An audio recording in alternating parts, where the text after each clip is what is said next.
उपनिषद क्या है? हम हमेशा से एक सवाल पूछते आए हैं कि मैं कौन हूं? यह संसार क्या है? और इस पूरे अस्तित्व के पीछे सच क्या है? ऐसे कई सवाल जो अध्यात्म के हैं, वो उपनिषद बताता है। ये किसी एक व्यक्ति द्वारा लिखी गई किताब नहीं है। इसमें इतने ऋषियों ने अपना ज्ञान को परोसा है, एक लंबे समय से। वो है उपनिषद। ये एक दिन, एक घंटे का ज्ञान नहीं, ये कई वर्षों का ज्ञान है। इसको किसी मनुष्य का ज्ञान मत मान लेना, किसी मनुष्य का कृत मत मान लेना, मनुष्य विशेष की भी संपदा मत मान लेना। उपनिषद का मतलब होता है उप धन नि धन सद, यानी संस्कृत के 3 वाक्य, जिसका मतलब होता है गुरु के पास बैठकर ज्ञान प्राप्त करना। उपनिषद कोई भाषा नहीं, उपनिषद कोई शब्दों का खेल नहीं है, लेकिन इसे समझने की हमें भाषा और शब्द में उतरना पड़ता है। जन जन तक पहुंचने के लिए उपनिषद वो ज्ञान है जो कई अरसों से मुख से, शांति से, एक्सप्रेशन से, ध्यान से लाया गया है। उपनिषद वेदों का अंतिम हिस्सा है।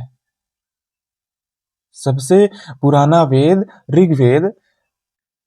ऋग्वेद में हमने मंत्रों का पाठ सबसे ज्यादा मिलेगा। और वेदों की कई शाखाएं हैं, जैसे ब्राह्मण, आरण्यक, संहिता, जिसमें मंत्र उच्चारण, कर्म कांडों की विधियां और उनके नियम का पालन कैसे करें, ये सब है। उपनिषद में शुरुआत प्रकृति से हुई कि जैसे इंद्र क्या हैं, मारुत क्या कह रहे हैं, वरुण क्या कह रहे हैं, अग्नि से कुछ पूछा जा रहा है, वायु से कुछ पूछा जा रहा है, हवा को तो साक्षात ब्रह्म बताया गया है। लेकिन हम प्रकृति के देवताओं से वरदान मांग सकते हैं। उपनिषद तक आते आते ऋषि का ज्ञान प्रकृति के प्रति उदासीन, न्यूट्रल होता चला जाता है। इसका ये कारण नहीं कि उन्हें प्रकृति में कोई रुचि नहीं। इसका ये कारण था कि प्रकृति को ज्ञान लिया तो अगला कदम प्रकृति के अंदर, यानी अपने अंदर कैसे जाने। हमने बाहर से प्रकृति को देख लिया, ये रहे इंद्र, ये रहे वायु, ये रहे अग्नि, ये रहा जल। अब हम ये जाने कि इन सब को जानने वाला कौन है, क्योंकि सत्य भी तो प्रकृति के परे है। बात इतनी तेजी से बदलती है कि जितनी बाहर की देवताओं को भोग लगाया जा रहा था, उनको खिलाया जा रहा था, उनको फूल पत्ती दिए जा रहे थे, यहाँ तक पशु की बलि दी जा रही थी, उपनिषद तो कहता है एक ही जिसे हम नहीं खिला सकते हैं, वो ब्रह्म है। मंत्रों से जिस देवी देवता को हम प्रसन्न कर रहे थे, जो साकार हैं, जिन्हें संतुष्ट किए जा रहे थे, उपनिषद में तो ब्रह्म मात्र है, जिसका कोई आकार नहीं, जिसकी कोई इच्छा नहीं, जिसका कोई संगी साथी नहीं, जो अचिंत्य है। उससे क्या बात की जाएगी?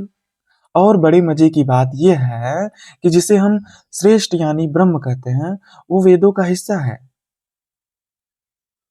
जिस ब्रह्म की बात उपनिषद कर रहा है, वो वेदों का हिस्सा है। जिसे लास्ट में कहा जा रहा है, उपनिषदों की आगे की बात आज तक न सोची गई पूरे विश्व में। जितनी ऊंची बात है उसे उपनिषद ने प्रभावित की किसी न किसी तरह से। चाहे वो बुद्ध हो, चाहे जेसस हो, चाहे भक्ति का दोहा हो, सब उपनिषदों का आधारभूत है। उपनिषद वेदांत सूत्र और भगवत का भी आधारभूत है।